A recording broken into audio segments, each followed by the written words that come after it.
Payday, it's not just a date on the calendar, is it? It's a feeling, an emotion.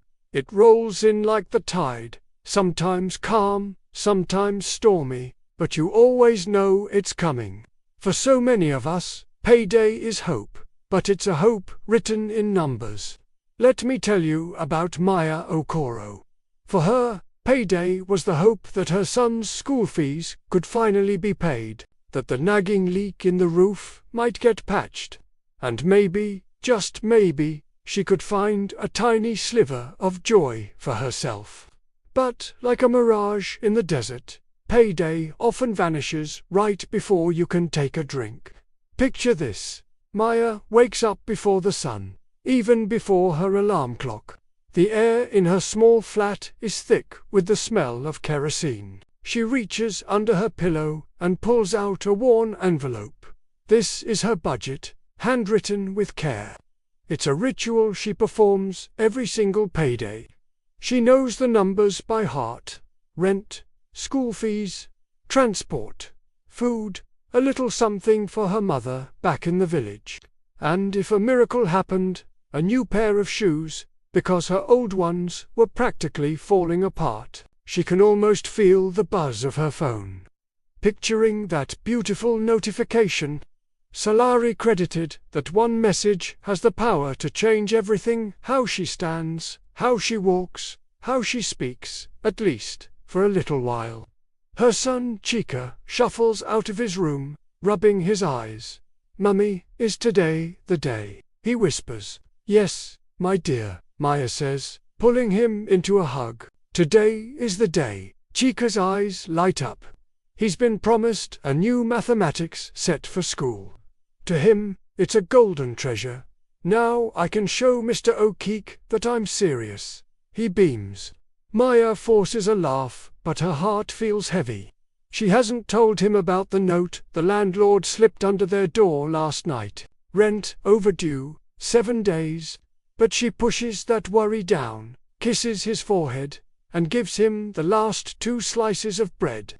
One thing at a time, she tells herself.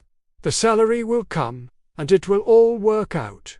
Or so she hoped. Maya's story isn't just a story. It's the reality for countless hard-working men and women. Payday isn't about buying luxuries. It's about survival. The anticipation brings so much relief, but without a solid plan, that relief can turn to disappointment in the blink of an eye. The promises we make to ourselves and our families on payday are so powerful, but they're also incredibly fragile. The lesson here is simple but profound. Income without intention is just an illusion. Let's look at the numbers. In many places, an average worker might earn a salary. But then comes rent, food, transport, school fees, medical bills. Before you know it, the money is gone. The promise of payday is swallowed almost instantly. And this isn't just happening in one country. It's a cycle repeating itself across Africa, Asia, Europe, and the Americas. So, what's the key takeaway? Hope is essential, but hope must be matched with planning. Without a clear strategy, payday just becomes a temporary pause button on despair. It doesn't solve the underlying problem. This brings me to a question for you. When that salary notification hits your phone, what is the very first thing you think of? Is it just about getting through the month, about survival, or is it about building a future, about growth? Take a moment to really think about that.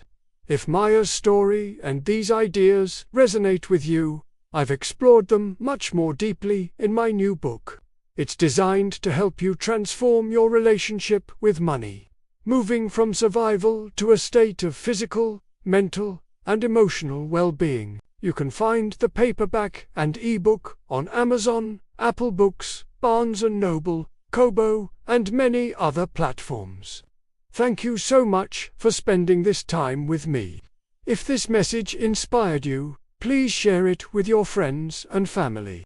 Don't forget to follow my official page, Dr. Doris C, here on YouTube. and also on Instagram and TikTok for more inspiration. Click that subscribe button so you don't miss what's coming next. See you soon.